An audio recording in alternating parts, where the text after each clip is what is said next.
Hi everybody, welcome to MCRC YouTube channel, and today we have our visitors from Ukraine. They've had an amazing presentation about how they've been handling cancer patients in Ukraine. Yeah, so you just have to tell us quickly your name and where you come from. My name is Marina Sokolovska. I came from Kiev, it's the capital of Ukraine, and I'm presented the Lisot clinic that's situated near to Kiev. My name is Lisa Matsak. I am a radiation oncologist from Ivano-Frankivsk. It's Prokopessin Medical Clinical Oncology Center, and it is situated in the western part of Ukraine, near the Kapessin Mountains. Beautiful. Yes, please. My name is Lyudmila Bordyukh. I live in Dnipro city. It's city near from the front line, near 200 kilometers from front line. In my clinic, it's Dnipro Clinical Oncology Dispensary. I'm Sergey Mikhalyuk. I'm radiation oncologist from Cherkasy Clinical Oncological Center. It is located in the center of Ukraine, on the river Dnieper, and we like a safe point because our center visit a lot of people who relocated from dangerous regions. Oh, I see. Thank you so much for the intro, guys. From there, I would like to ask you, from the experiences, they were started in 2022, right? So, as doctors who are handling cancer patients, what is one main thing or one main incident that you will never forget during the treatment or when you were at the hospital throughout that period? I couldn't forget the eyes of the patients who came to the hospital from their places that destroyed the ruins, so it's relocated patients. They scared not only because of the war, they scared because their own situation with the cancer. So they have a tumor, and they very frightened, and I couldn't remember the eyes of such patients. Yeah, that's hard. Yeah. Yes, that's good. Next person, please. Yes, but the war started in 2014. Now we have only activation of the war. It's from 2022, and we have many years we live in a war, and probably I can't forget. Yes, the eyes of patients that come to my hospital. I told in my presentations that a lot of internally displaced persons arrive to my hospital because it's safe area right now, and they leave everything, their homes, all the things that they have during their lives, everything. They just came with documents or without documents, and they start live again. And many of them tell me that they don't know how to live. They don't know if they need this treatment, because they don't know what to do. It was very difficult to speak with them, to be a psychologist for them. They had lost hope. Yes. Yeah, that's really difficult. Please. What about me?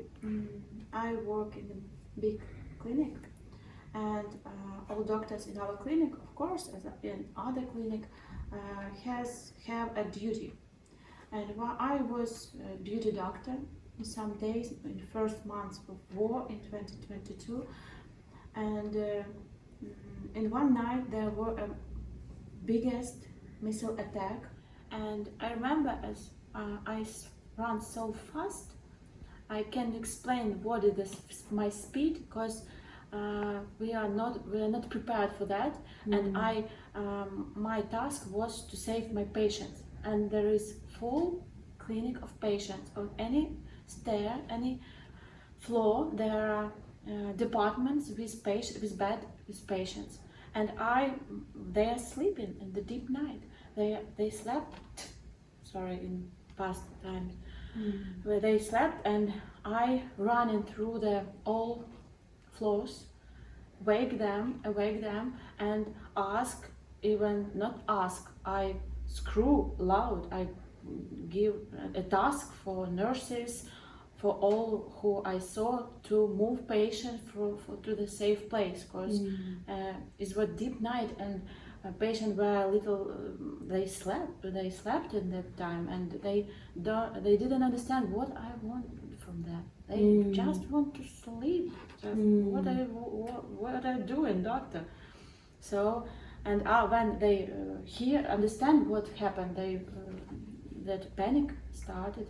They go out from their rooms, from they were slept.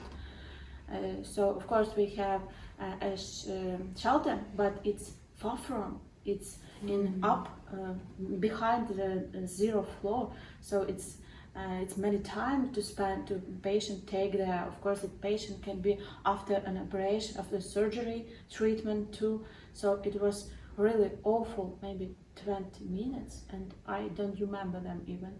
It was like on instinctual. I did everything by intuition, yes, to save all my patients. I need to walk out them to go. They must went from the windows, because the main problem is the window can be shut, and the shot glasses can damage patients. So it was my difficult task, and do it in a few seconds. I hadn't time to think about it, but it ended all without problems. But we were all very scared, and we need to know what to do in very scary moments of our life. Oh, yeah. Wow, that's really hard. Yeah. What's one thing you'll never forget in 1 minute during that situation? First of all, the saddest thing that I remember is when it's like first days of full-scale invasion, and one of the first air alarms, and from the children oncology departments, mothers with their children with an oncological disease go down into the shelter, and it's like unforgettable and the most saddest thing. Oh, you're really strong. You're more like people who work in the army. So if I give each of you only 30 seconds, what is the major life lesson? Let's leave the hospital, but let's talk to the souls now. What's one lesson that you've learned? What has this taught you about life? Just 30 seconds. As for me, it's to be brave for your family,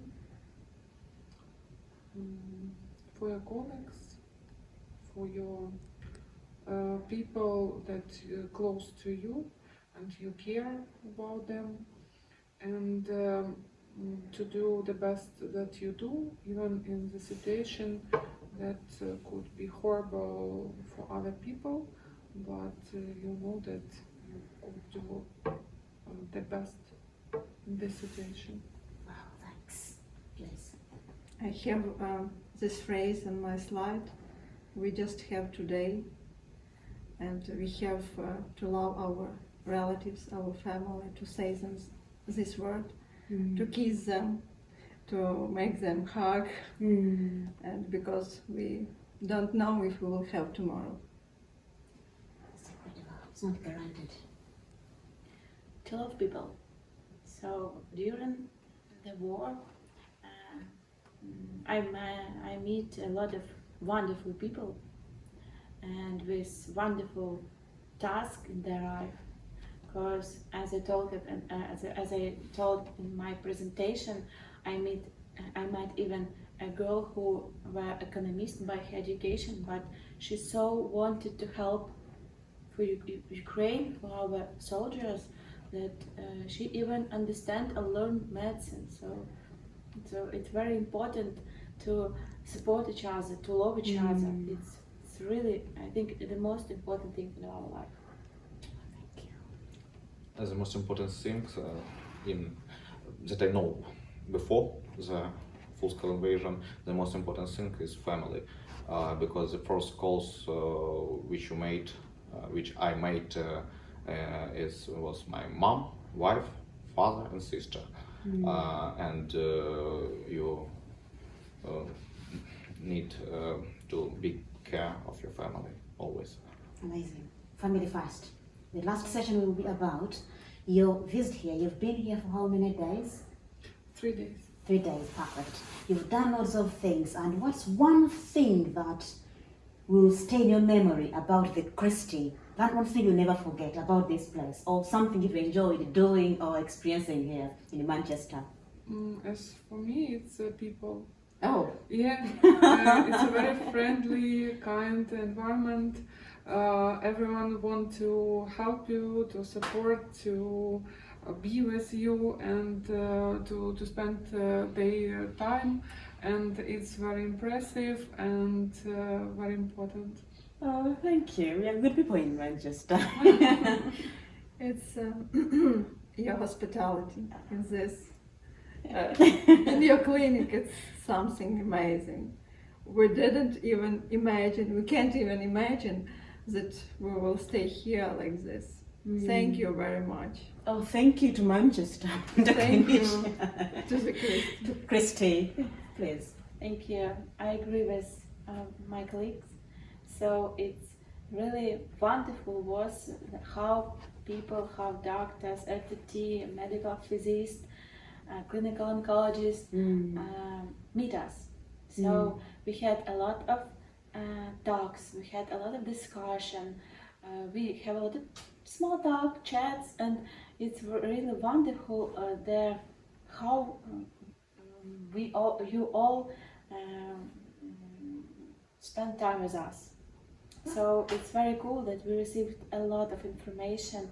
We have a lot of ideas after this meeting, after this observership here. So we are very happy and thrilled. So a lot of thanks for Christie that we can be here. Oh, thank you. I think they're also happy to have you. Please. I can repeat words about people, of course, but I don't want to repeat. But I think exactly the same. But what I can say about level of technical equipment. There is a place where the physicians, physics, and researchers make a step by step into some future, because every protocol which we used in our work is created maybe here. Oh, did someone tell you that it comes from here? We take with ourselves a lot of information which we plan to use in our practice. So, yeah. So we girls, we talk about emotions. And the boy, Technical. guys, practical side. But I'm so glad that you have enjoyed Manchester. Do you know what I do? If you look at me, what do you think my job is? something with science, I think. Science, yes, Yeah. that's right. Yeah, I'm a PhD student. I'm studying about brain cancer. That's why I came to attend your talk and know more about the major challenges you have experienced in terms of managing various cancers. Yeah, but it's really, great that you have shared these things with us, and I hope that our viewers will learn something from it. Resilience, courage, kindness, and perseverance, I think they all in the same category. Thank you so much, everybody. Thank you so much, Simon, on the camera. May I give a few words? Please, Then you have the right. we want to thank to the Christie first of all, but we want to thank Future Ukraine, ISTRA, and Help Ukraine Group. Without them, this visit wouldn't can't be possible. Thank you very much for them. Thank you. I'll clap on your behalf.